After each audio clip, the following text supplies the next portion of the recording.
अच्छा, मैं अभी बैंकों का जिक्र कर रहा था सुशील जी, क्योंकि लास्ट वीक भी जब आपसे चर्चा हुई थी तो हम कुछ ओवरसोल्ड स्ट्रक्चर्स के बारे में बात कर रहे थे। कोटक पर आपका टेक क्या है?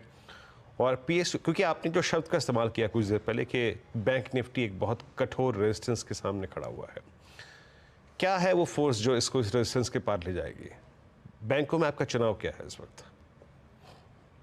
देखिए, बैंकों में मेरा चुनाव ये है कि अगर कोई विवशता ना हो, कोई विवशता है कि कुछ सौदा करना ही पड़ेगा, तब तो किया जाए। सारे के सारे बैंक्स अलग-अलग अपनी-अपनी ऑर्बिट्स में घूम रहे हैं। एचडीएफसी जिस तरह से दबा हुआ है, वो कभी भी उछल सकता है।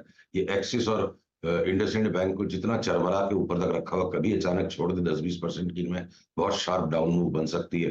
बंधन बैंक लॉन्ग टर्म के लिए बाई एंड होल्ड है।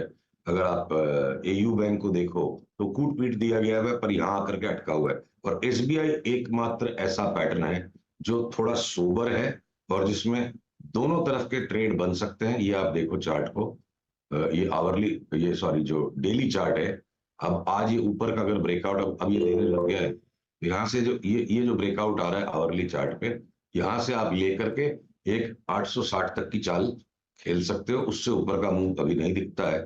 छोटी ट्रेडिंग करने के लिए, एक बहुत दीर्घकालीन ट्रेडिंग करने के लिए एक एसबीआई में ब्रेकआउट बन रहा है जो 860 तक जा सकता है। बाकी कहीं पे भी बहुत स्पष्ट बढ़िया पैटर्न्स नहीं है जिनमें दबंग होके स्पष्ट होके आराम से काम किया जा सकता है।